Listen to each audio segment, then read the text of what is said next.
प्रिय विद्यार्थियों नमस्ते। आपका आपके अपने YouTube चैनल में हार्दिक स्वागत अभिनंदन। मैं हूं डॉक्टर सत्यम उदिता स्नेही, असिस्टेंट प्रोफेसर संस्कृत। हम श्री हर्ष के नेषदीय चरितम महाकाव्य का एक सामान्य अध्ययन देख रहे हैं। प्रथम वीडियो में हमने श्री हर्ष का व्यक्तित्व और कृतित्व जाना। उसके बाद हमने नेषदीय चरितम की मूल जो कथा वस्तु है वह जानी। फिर हमने उसका वैशिष्ट्य देखना शुरू किया। तो कल के वीडियो में हमने देखा था कि इसमें रस निरूपण कौन सा क्या है, यानी मुख्य रस कौन सा है, और इसमें चरित्र चित्रण भी किस प्रकार से हुआ है। जो इसके मुख्य पात्र हैं, तो इसमें मुख्य पात्र थे राजा नल और दमयंती। इनकी ही ये प्रणय कथा है जो कि परिणय तक पहुंचती है, यानी कि प्रणय से परिणय तक, यानी कि प्रेम होता है और वो विवाह तक परिणत होता है। तो इस प्रकार है। आज हम देखेंगे इसमें प्रकृति चित्रण और अलंकार विधान और भाषा शैली। क्योंकि जब प्रश्न आता है कि किसी भी रूप में प्रश्न आपके आ सकता है बड़े प्रश्नों में, इसका चरित्र चित्रण या इसका प्रकृति चित्रण, अलंकार विधान, भाषा शैली, तो आज हम यही देखते हैं। तो ये तो कल का है। आगे चलते हैं हम प्रकृति चित्रण पर। प्रकृति चित्रण में हमने ये जानना है कि प्रकृति, आप जानते हैं प्रकृति यानी नेचर, नेचर का चित्रण यानी कि नेचर को अपने काव्यों में जगह देना। तो संस्कृत साहित्य में जो कवि हुए हैं वो प्रकृति प्रिय कवि हुए हैं। रामायण से प्रारंभ होकर संस्कृत काव्यों में जितने भी कवि हुए हैं, एक अविच्छिन्न परंपरा है कि सभी कवियों ने यथा रुचि प्रकृति वर्णन से ही अपने काव्य को आरंभ किया है। और श्री हर्ष भी इसके अपवाद नहीं है। था श्री हर्ष ने भी अपने काव्य को प्रकृति के वर्णन से ही प्रारंभ किया है। हमने इसका कथा वस्तु का जो सारांश देख रहे थे तब देखा था कि जो शुरू में जो राजा नल हैं वह पहले सर्ग में ही ये कथा आती है कि किसी हंस को पकड़ लेते हैं और उस हंस को दया से आदर होकर छोड़ देते हैं। प्रथम सर्ग की इतनी ही कथा है। तो नेषदीय चरितम में कथा वस्तु का प्रारंभ ही प्रकृति की क्रोड़ में होता है। क्रोड़ मतलब गोद, प्रकृति की गोद में होता है, जब राजा नल अपने प्रणय व्यथित चित्त को बहलाने के लिए उपवन में चले जाते हैं। अब देखिए आपको ये जो शुरुआत जहाँ से हुई है प्रथम सर्ग की, ये तो हंस ने ही प्रणय उत्पन्न किया ऐसा लगता है आपको, पर ऐसा नहीं है। राजा नल के जो मन में था दमयंती के प्रति प्रेम पहले से ही उद्बुद्ध हो चुका था। जब एक ब्राह्मण उनके दरबार में जो राजकुमारी दमयंती है उनके गुणों के बारे में बखान करता है और उसको सुनकर राजा नल के मन में प्रणय उत्पन्न हो जाता है। इसी प्रकार से रानी जो राजकुमारी है, अभी रानी नहीं बनी है, अभी राजकुमारी दमयंती है, वह भी अपने पिता के द्वारा पहले से ये जान चुकी है कि पिता ने उसको नल को दिए जाने का एक तरह से विचार कर लिया है और इसलिए वह स्वयंवर आयोजित कर रहे हैं। और नल के गुणों को वह अनेक बार अपने दरबार में अपने जो बड़े लोग हैं, उन पुरोहित लोग हैं, इनके मुख से सुन चुकी थी और उसके मन में पहले ही राजा नल के प्रति अनुराग उत्पन्न होने लगा था। और जब हंस स्वयं वहाँ उपस्थित होकर प्रस्तुत करता है, राजा नल के गुणों का बखान करता है, तो वह अनुराग दृढ़ निश्चय में बदल जाता है और वह अपने पति के रूप में सिर्फ नल को ही चुन लेती है, पहले ही चुन लेती है, स्वयंवर होने से पहले ही मन चुन लेती है। तो यहाँ पर भी ये बताया जा रहा है कि राजा नल दमयंती के गुणों पर पहले से आसक्त हो गए हैं और उस प्रणय व्यथित मन को बहलाने के लिए वो अपने उपवन में जाते हैं।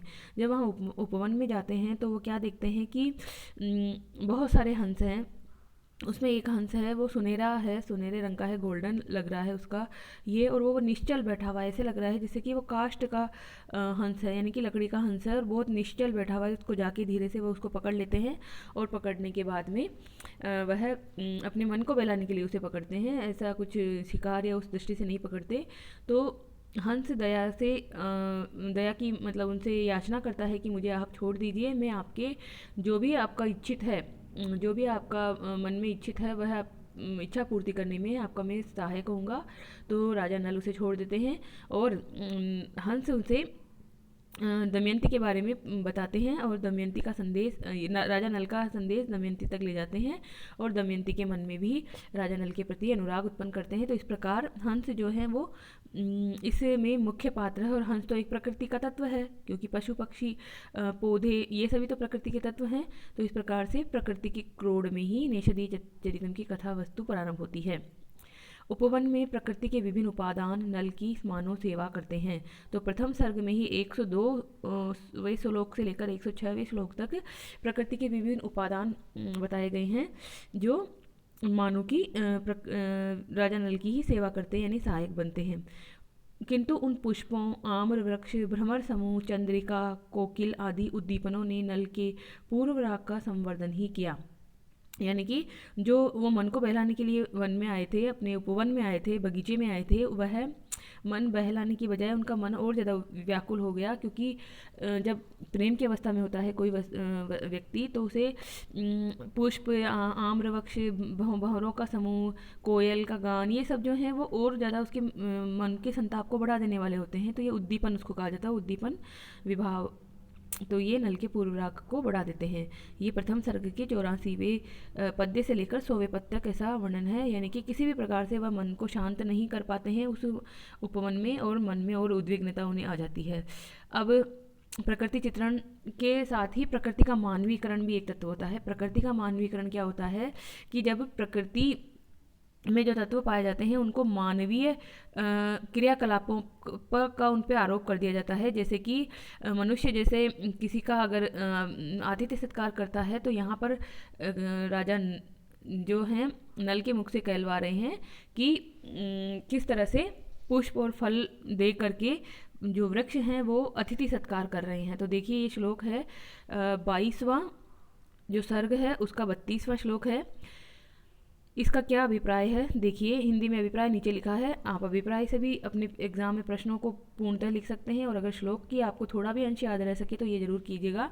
तो देखिए, फलानि पुष्पाणि च पल्लवे करे वयो अतिपातेत गदवात वेपिते स्थितै समादाय महर्षि वार्धकात् वने तदातिथ्यम अशिक्षी शाखिभिः। वने तदातिथ्यम अशिक्षी शाखिभिः, शाखाओं के द्वारा वन में आतिथ्य सीख लिया गया है। यानी कि जिस प्रकार से जो तपह पूत वृद्ध जो महर्षि लोग हैं वो अपने कांपते हुए हाथों से अतिथि सत्कार करते हैं किसी भी व्यक्ति का जो उनके आश्रम में आता है, तो उसे फल और पुष्प अर्पित करते हैं। उसी प्रकार से ये जो वृक्ष हैं वो वात कंपित, यानी कि हवा के द्वारा कांपते हुए पल्लव रूपी हस्तों से, क्योंकि वृक्ष पे तो हाथ तो नहीं होते पर पत्ते तो हैं उनके, तो पल्लव यानी पत्ते रूपी हाथों से फल और पुष्प अर्पित करते हैं। इस प्रकार से यहाँ प्रकृति का मानवीकरण कर दिया गया है, यानी कि प्रकृति पे मानवीय क्रियाकलाप आरोपित करने को मानवीकरण कहा जाता है। इसी प्रकार सूर्य को दंडी सन्यासी के रूप में प्रस्तुत करना भी श्रीहर्ष के प्रकृति चित्रण के मानवीयकरण की अनुपमेयता है। यानी कि अनुपम रूप में उन्होंने दिखाया है कि सूर्य को दंडी सन्यासी, सन्यासी मतलब सन्यास धारण करने वाला सन्यासी व्यक्ति, और दंडी यानी दंड हाथ में लिए हुए हैं। तो इस प्रकार से दिखाया है सूर्य को कि मानो उसने दंड हाथ में लिए हुए और सन्यासी के समान ही है। तो क्या है यहाँ पे श्लोक देखिए, आदाय दंडम सकलासु दिक्षु यो यम परिभ्राम्यति भानु भिक्षु अब्धो निमज्जन इव तापसोऽयं संध्याभ्रकासायम अधत्त सायम। संध्याभ्रकासायम अधत्य सायम, हाथ में डंडा लिए हुए जैसे कोई भिक्षु जो हैं सन्यासी है, भिक्षा के लिए निकलता है सभी और घूमता है, उसी प्रकार से ये जो सूर्य है वह सभी दिशाओं में अपना प्रकाश को फैलाते हुए निकल पड़ा है। तो इस प्रकार से यहाँ पर कहा जा रहा है। अब देखिए आगे कि श्रीहर्ष ने प्रकृति चित्रण करते समय प्रायः ही लोक व्यवहार और लोक प्रसंगों से उपमान ग्रहण किए हैं।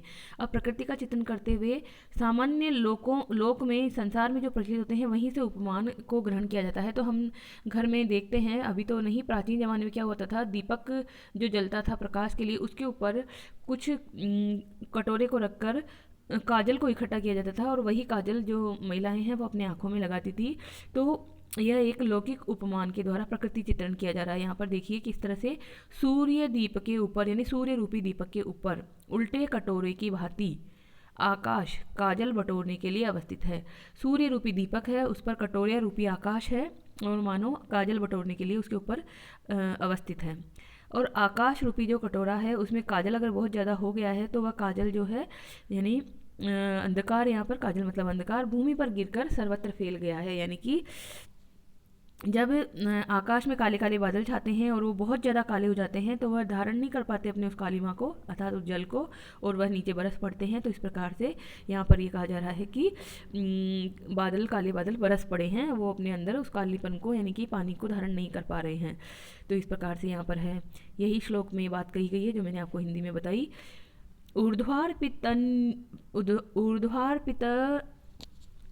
ऊर्ध्वार्पितन्युब्जकटाः कल्प यद व्योम्नि दीपेन दिनाधिपेन न्यधायि तद भूममिलद गुरुत्वं भूमौ तमः कज्जलम अस्कलात् किम, भूमौ तमः कज्जलम अस्कलात् किम। तो इस प्रकार से है। अब देखिए आगे, वस्तुतः नैषधीय चरितम के अंतिम जो 22वां सर्ग है उसमें श्री हर्ष ने प्रकृति का अत्यंत उदार एवं व्यावहारिक रूप प्रस्तुत किया है। 22वां सर्ग अंतिम सर्ग है, उसमें प्रकृति का बहुत ही उदात्त स्वरूप यहाँ प्रस्तुत हुआ है। रात्रि कालीन अंधकार से आच्छादित आकाश की नीली क्रांति को, आकाश का नीला नीला यानी काला काला जो कांति है उसको रात्रि रूपी रज की चंद्रमा की दुग्ध के समान श्वेत किरणें धो देती है। अर्थात चंद्रमा की दूध के समान जो किरणें हैं वो रात्रि के नीले नीले अंधकार को धो देती हैं, यानी कि स्वच्छ कर देती है। जैसे ही चंद्रमा उदित होता है आकाश का अंधेरा कम हो जाता है। तो यहाँ पर यही है पद्य में, आभिर्मृगेन्द्रोदरी कौमुदी भी शिरस्य धारा भिरिव क्षणेन अक्षाली नीली रुचिरंबरस्ता तमोमयीयम रजनी रजक्या, तमोमयीयम रजनी रजक्या। 22वें सर्ग में 111वां ये पद्य है। इसी प्रकार से दमयंती का जो सौंदर्य वर्णन उन्होंने किया है उसमें भी इसी प्रकार का भाव है कि रमणी के वर्णन में श्री हर्ष ने बहुत ही प्रवीणता दिखाई है, क्योंकि श्रृंगार रस के ये कवि हैं। तो रमणी मतलब यहाँ पर दमयंती है नायिका, तो नायिका दमयंती के सौंदर्य वर्णन का कोई भी अवसर हर्ष ने नहीं छोड़ा है।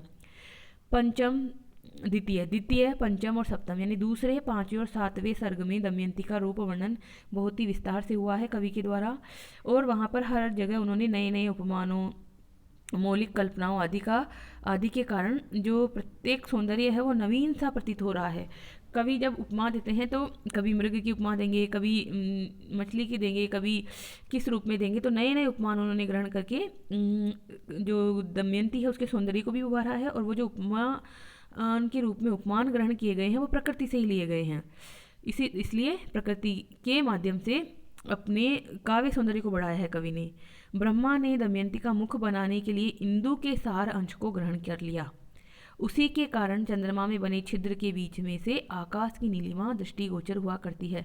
अब देखिए क्या है, देखो उपमा कि ब्रह्मा ने दमयंती का मुख बनाना था, तो मुख बनाने के लिए चंद्रमा, इंदु यानी चंद्रमा का अंश ग्रहण किया, सार ग्रहण किया, और जब वो सार ग्रहण किया तो मानो उसी वजह से उस चंद्रमा में खड्डे हो गए, और उस खड्डों में से, उस छिद्रों में से आकाश का नीलापन दिखाई दे रहा है। तो किस तरह से कवि ने अपनी कल्पना का प्रयोग किया है, और यहाँ पर इंदु ये भी प्रकृति का तत्व है, आकाश प्रकृति का तत्व, चंद्रमा ये सब प्रकृति के तत्व हैं। तो यही कहा जा रहा है श्लोक में, हृत सारम इव इंदु मंडलम दमयंती वदनाय वेदसा कृत मध्य विलम विलोक्यते धृत गंभीर खनीक नीलिमः, धृत गंभीर खनीक नीलिमः। तो इस प्रकार से ये हुआ हमारा प्रकृति चित्रण। अब देखते हैं हम अलंकार विधान। अलंकार, आप जानते हो अलंकार क्या होते हैं?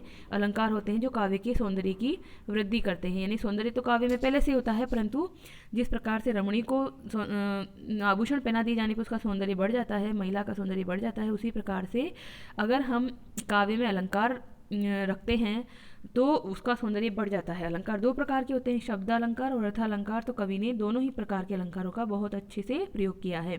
तो श्री हर्ष अलंकार प्रिय कवि हैं, प्राय सभी अलंकारों का उन्होंने बहुत अधिक प्रयोग किया है। हर्ष अपनी रचना को परिरंभ क्रीड़ा चरण शरणा मानते हैं। परिरंभ क्रीड़ा चरण शरणा यानी कि प्रत्येक उनके चरण में, प्रत्येक पाद में, पद्य में कोई ना कोई अलंकार हमें मिल ही जाता है। उनके काव्य के लगभग प्रत्येक पद्य में किसी न किसी अलंकार की झंकार है, किंतु ये अलंकार श्रम साध्य न होकर सहज ही है। यानी कि ऐसा नहीं है कि लग रहा है कि बहुत ही श्रम साध्य उन्होंने डाल दिए हैं और बहुत ही उलझा हुआ हो गया है, ऐसा नहीं है, बल्कि ऐसा लग रहा है सहज ही आ गए हैं वो अलंकार। भारवी काव्य एवं महाकाव्य की भांति नैषध में चित्रालंकारों का प्रदर्शन दृष्टिगोचर नहीं होता। अब आपने देखा था भारवी और महाक दोनों ही हैं, उसी परंपरा के कवि श्री हर्ष भी हैं, परंतु उनसे हटकर इन्होंने चित्रालंकारों का प्रयोग बिल्कुल नहीं किया गया। चित्रालंकारों में क्या होता है, चित्रालंकारों में जैसे एक ही शब्द का प्रयोग करके न न नो नु न नो ननु ऐसे करके एक आया था, उधर द शब्द का प्रयोग करके आया था। तो ये एक एक अक्षरों में या एक एक पादों में इस प्रकार का चित्रालंकार प्रयोग नहीं किए हैं, बल्कि इन्होंने अलंकारों का बहुत ही कुशलता से प्रयोग किया है। अलंकार प्रयोग में भाव भूमि का संस्पर्श करते हुए रस का पोषण करता है इनका अलंकार जो है उलझाऊ नहीं है। कल्पना शक्ति का सर्वोच्च व्यायाम संस्कृत साहित्य में यदि कहीं हुआ है तो वह श्री हर्ष की रचना में ही है। यानी कि कल्पना शक्ति, यानी कवि कहते हैं ना कि कवि जहाँ न देखे रवि वहाँ देखे कवि, तो जहाँ रवि नहीं पहुँच सकते वहाँ पर भी कवि पहुँच जाते हैं और अपनी कल्पना की शक्ति के द्वारा वह बहुत अच्छी काव्य रचना करते हैं। इसी कल्पना से प्रायः सभी अर्थालंकारों का आविर्भाव होता है।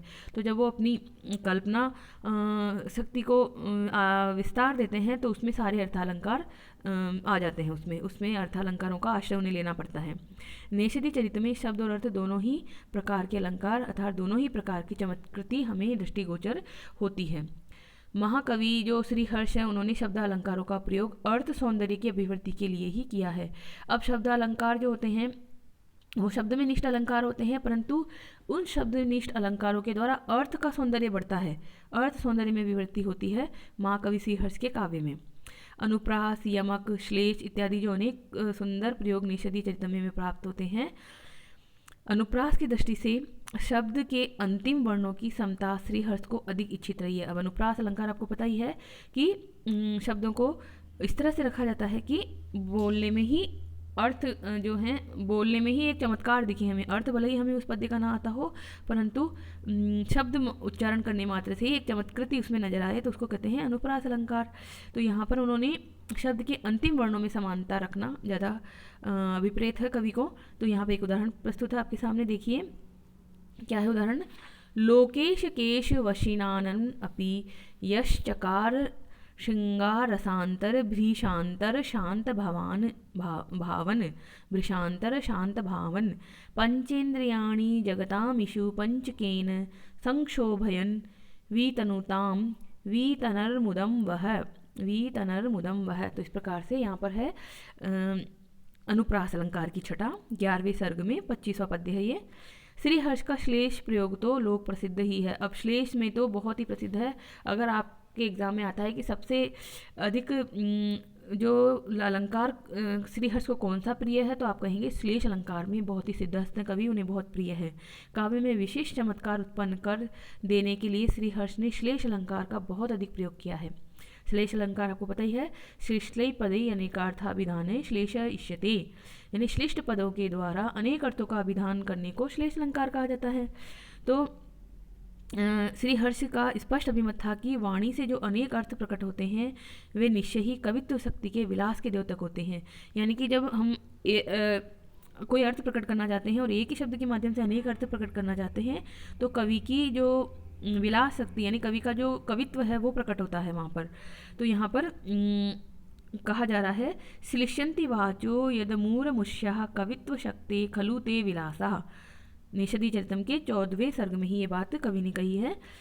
इसी प्रकार आगे देखते हैं हम कि श्री हर्ष ने अपनी कवि प्रतिभा का प्रदर्शन श्लेष अलंकार के माध्यम से अत्यंत सुरुचिपूर्ण तरीके से यानी कि बहुत ही सुंदर तरीके से बहुत सुचारू रूप से किया है। अब श्लेष अलंकार के 3 प्रकार होते हैं, अभंग श्लेष, सभंग श्लेष और उभयात्मक श्लेष। ये तीनों ही प्रकार हमें नेषदी चरितम में प्राप्त होते हैं। एक उदाहरण है, ये बहुत ही प्रसिद्ध उदाहरण है, आपको परीक्षाओं में मिल सकता है कि इसमें तीनों प्रकार के ही जो श्लेष के भेद हैं वो भी दिखाई देंगे और एक छोटा सा पाद है उसके 3 अर्थ किस तरह से लगते हैं देखिए। तो देखिए यहाँ पर इति ऋता पत्र रथेन तेन हीणाच शिष्टा व बभाण भैमी चेतो नलं कामयते मदीयं नान्यत्र कुत्रापि च साभिलाषम। चेतो नलं कामयते मदीयम न अन्यत्र कुत्रापि च साभिलाषम। यहाँ पर दमयंती कह रही है कि मेरा मन, चेत है यानी चित्त, नलम नल को कामयते कामना करता है, मदीयम यानी मेरा, मेरा चित्त नल की कामना करता है, मेरा मन नल को राजा नल को चाहता है। न कुत्रापि अभिलाषितम अन्यत्र, अन्य कुछ भी मुझे अभिलाषा नहीं है, सिर्फ नल ही चाहिए, राजा नल ही चाहिए। अब ये इतना सा पाद है, अगर आप इसको इतना ही अर्थ समझे तो भी हो सकता है। अब देखिए इसमें दूसरा और तीसरा अर्थ किस तरह से है। तो स्क्रीन पर जैसा आपको दिखाई दे रहा है कि इस पद्य के तृतीय चरण में जो आप श्लोक में हाइलाइटर से हाईलाइट हुआ है वही है तृतीय चरण। इस तृतीय चरण में श्लेष प्रयोग के कारण 3 भिन्न भिन्न अर्थ प्राप्त हो जाते हैं हमें।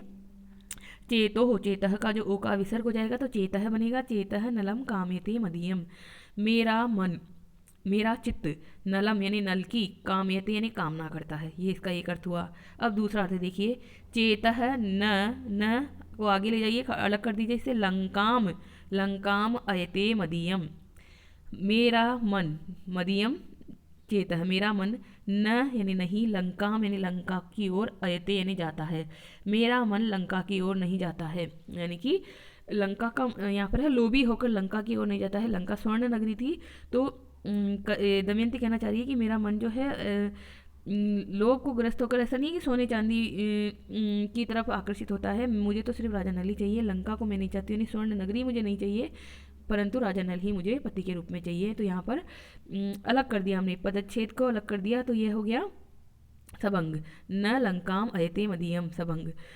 और शुरू में पहला था वो था अभंग। अब देखिए उभयात्मक के रूप में, चेतः नलम कामयते मदीयम, अनलम, अनलम। अब ये कैसे निकलेगा, चेतौ की का ओ है, तो यहाँ पर संस्कृत में आपको एक पता है अवग्रह का एक साइन होता है जिसको अ पढ़ते हैं, तो यहाँ पर वो अवग्रह का साइन पढ़ लीजिए और इसको अलग कीजिए, चेतः अवग्रह को अ बना दीजिए, अनलम कामयते मदीयम, चेतः यानी चित्त, अनलम यानी अग्नि को, कामयते यानी चाहता है, मदीयम यानी मेरा, मेरा चित्त अग्नि को चाहता है। अब तीसरी अवस्था है, यहाँ पर तीसरा अर्थ है कि यदि राजा नल प्राप्त ना हो मुझे तो फिर क्या हो, तो मुझे अनल, अनल यानी अग्नि प्राप्त हो जाए, मैं तो अग्नि में जल के अपने आप को भस्म कर लूँगी, परंतु मुझे और कुछ नहीं चाहिए। तो नल के प्राप्त न होने पर मेरा मन अनल को चाहता है। तो इस प्रकार से एक इतना सा पद है, देखिए, न लंकाम अयते, इसको हमने किस तरह से 3 अर्थों में बिठा दिया, तो इसको ही कहते हैं अभंग, सबंग और उभयात्मक पद श्लेष है। ये श्लेष का 3 प्रकार से अर्थ यहाँ पे होता है। तो इस प्रकार से श्लेष में सिद्धहस्त कवि हैं ये। अब आगे देखिए, नैषधीय चरितम के 17वें सर्ग में श्रीहर्ष ने श्लेष प्रयोग में वाणी विलास का सुंदर प्रदर्शन किया है, जहाँ देवताओं और कली जो एक कलियुग के रूप में था परंतु यहाँ ऋषि के रूप में उपस्थित हुआ और उसका देवताओं से संवाद हुआ, वाग युद्ध हुआ, पारस्परिक व्याग युद्ध हुआ। उस युद्ध में एक श्लोक आता है, उस श्लोक के द्विविध अर्थ प्रकट होते हैं, जिससे देवता कली का और कली तद देवता का उपहास करते हैं, यानी कि देवता लोग तो कली का उपहास करते हैं और कली जो ऋषि के रूप में यहाँ पर है वह देवताओं का उपहास करता है। श्लोक है, देखिए यहाँ पर 17वें सर्ग का 153वां श्लोक है, पद्य है, कलीम प्रति कलीम देवा देवान प्रत्येकशः कलीम सोपहासम समय वर्णैरिथ्यम व्यरचचन मितः, रिथ्यम व्यरचचन मितः। तो इस प्रकार से दोनों एक दूसरे के उपहास करते हुए शब्द कहते हैं। तो हमने इस प्रकार से देखा यहाँ पर कि श्लेष बहुत अधिक प्रिय है कवि को और अनुप्रास प्रिय है, यमक प्रिय है, परंतु अन्य भी तो अलंकार होते हैं, क्या अन्य अलंकार नहीं है कवि के काव्य में, नैषधीय चरितम में तो हैं, बहुत से अलंकार हैं, उपमा, रूपक, उत्प्रेक्षा, व्यतिरेक, विरोधाभास, विभावना, विशेषोक्ति आदि विभिन्न अलंकारों का प्रयोग भी कवि ने बहुत ही सुष्ठु प्रकार से किया है। किंतु श्लेष जितना प्रसिद्ध रहा कवि को उतना कोई दूसरा प्रसिद्ध नहीं रहा। अगर हम श्लेष को प्रथम स्थान दें तो दूसरा स्थान किस अलंकार को देना चाहिए, तो वो है अतिशयोक्ति अलंकार। तो अतिशयोक्ति अलंकार भी कवि हर्ष को बहुत ही प्रिय है। किसी के भी गुण वर्णन में कवि ने अतिशयोक्ति की विशेष सहायता ली है, यानी गुण का वर्णन करना होगा तो अतिशय उक्ति, अतिशयोक्ति का मतलब जिस पे विश्वास ना किया जाए, मतलब ऐसा अत्यधिक उसके बारे में गुणों का कथन करने में अतिशयोक्ति का सहारा लिया है कवि श्री हर्ष ने। तो इस प्रकार से हमें अलंकार मिलते हैं। आप इन अलंकारों से परिचित होंगे, अगर परिचित ना हो तो यूट्यूब में प्लेलिस्ट है, उसी प्लेलिस्ट में आपको अलंकार भी मिल जाएंगे। सारे अलंकार पृथक पृथक रूप से पढ़ाए गए हैं, एक एक अलंकार पे एक वीडियो है, 5 से 7 मिनट का वीडियो है, तो उसको देखिएगा आप। तो इस प्रकार से हमने श्री हर्ष के नैषधीय चरितम महाकाव्य में अलंकार विधान देख लिया। अब हम देख लेते हैं इसमें भाषा शैली। तो भाषा शैली जो होती है कवि की एक खुद की मौलिक विशेषता होती है, जिसके द्वारा वह अपने जो आंतरिक ज्ञान है उसको प्रकट करता है और काव्य को एक तरह से गढ़ता है, काव्य को लिखता है उसमें। तो भाषा की शैली यानी भाषा किस प्रकार की प्रयुक्त की है, तो महाकवि का भाषा पर असाधारण अधिकार है। महाकवि श्रीहर्ष का भाषा पर बहुत ही अधिक अधिकार है। श्रीहर्ष की वशानुवर्तिनी की भांति भाषा विभिन्न भावों के अनुरूप काव्य गुणों में संयुक्त होकर नैषद काव्य में उपन्यस्त हुई है। अब आपको पता है कि काव्य के कुछ गुण होते हैं और शैलियाँ भी होती है। तो प्रसाद गुण, माधुर्य गुण, इस प्रकार के जो गुण होते हैं, माधुर्य, लालित्य, प्रसाद, ये सब गुण हैं, वह गुण कवि की शैली में आए हैं और ऐसे लग रहा है कि अनायास ही आ गए हैं वह सब गुण। तो आपने इसका जब हमने इसका वो देखा था कथा का सारांश, तो उसमें देखा था कि इन्होंने कवि ने एक किंवदंती थी इनके विषय में कि स्वयं देवी त्रिपुर सुंदरी से प्रार्थना की थी कि मेरी वाणी को थोड़ा कुंठित कर दो ताकि मेरी वाणी समझ में तो आए, साधारण लोगों को इतनी ज़्यादा वो विद्वत्तापूर्ण हो गई है कि लोगों को समझ में नहीं आती। तो ऐसे कवि थे जिन्होंने स्वयं देवी से अपनी वाणी में कुंठा उत्पन्न करवाई ताकि वो थोड़ा नीचे के स्तर पे आ सके और सामान्य मनुष्य को समझ में आ सके। तो इनकी जो भाषा है वो तो बहुत ही उत्कृष्ट श्रेणी की थी। विभिन्न भावों के अनुरूप उन्होंने भाषा शैली प्रयोग की है और उसी प्रकार से काव्य गुणों को उसमें उपन्यस्त किया है। हृदय के गोपनतम भावों को स्पष्ट कर देने में श्रीहर्ष की भाषा पूर्णतया सक्षम है। हृदय के गोपनतम भाव, गोपन का क्या मतलब होता है? छुपे हुए भाव, रहस्य के रूप में अंदर गुप्त भाव, उनको प्रकट कर देने वाली भाषा है श्रीहर्ष की और श्रीहर्ष बहुत सक्षम है छुपे हुए भावों को प्रकट करने में। किंतु श्रीहर्ष के शास्त्रीय ज्ञान और अगाध पांडित्य के कारण उसमें कहीं कहीं दुरूहता भी आ गई है। अब श्रीहर्ष है, उन्होंने जो ग्रंथ लिखे हैं वो आपको पता है कि ये जो हैं, जब हम इसका नैषद विशदौषधम इस वाक्यांश को विस्तार देंगे तो समझेंगे कि किस प्रकार से इस एक ग्रंथ में उन्होंने सारे संसार भर का ज्ञान डाल दिया है।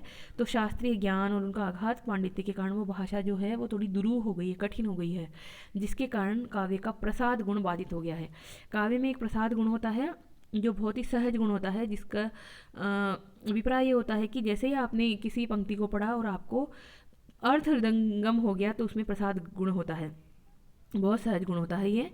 तो यहाँ पर कवि के पांडित्य प्रदर्शन के कारण वो प्रसाद गुण थोड़ा बाधित हो जाता है। पद संगठना की दृष्टि से नैषदीय चरितम में वैदर्भी रीति का प्राधान्य है। अगर आपको एग्जाम में प्रश्न मिले कि कवि श्रीहर्ष ने कौन सी रीति का प्रयोग किया है, तो वैदर्भी रीति का प्रयोग किया है, यह आप लगाएंगे। न्यू टाइप में ऐसे प्रश्न आते हैं। स्वयं कवि ने अपने काव्य में वैदर्भी रीति की प्रधानता का कथन किया है और दमयंती की प्रशंसा के व्याज से वैदर्भी रीति की प्रशंसा भी की है। अब देखिए, व्याज मतलब होता है बहाना, ब्याज एक अलग चीज़ होती है, ब्याज का मतलब होता है सूद, और ये होता है व्याज, व्याज मतलब बहाना। तो यहाँ पर दमयंती की प्रशंसा की है और दमयंती की प्रशंसा के माध्यम से वैदर्भी रीति की भी प्रशंसा की है।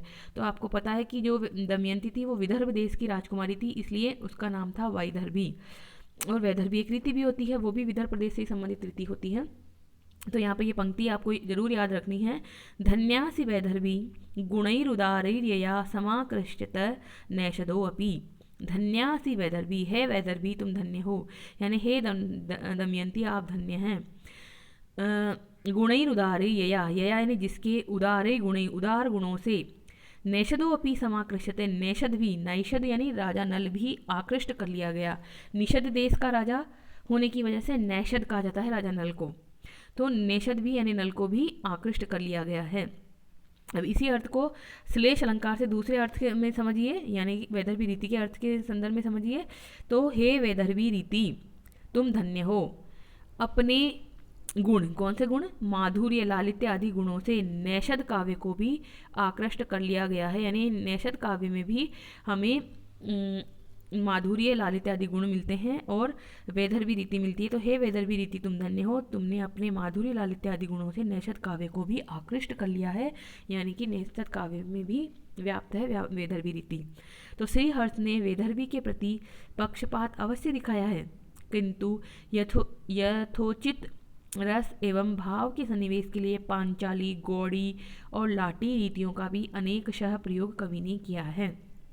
अब देखिए, कि वैदर्भी रीति तो थोड़ी सरल मार्ग की रीति होती है, परंतु ये तो विचित्र मार्ग के कवि कहे जाते हैं। तो इन्होंने अपने रस और भाव के अनुकूल कहीं पांचाली रीति डाली है, कहीं गौड़ी रीति डाली है और कहीं लाटी रीति डाली है। ये रीति जो होती है ये थोड़ी चमत्कार उत्पन्न कर देने वाली रीतियाँ हैं। तो इस प्रकार से हमने भाषा शैली कवि की देख ली है।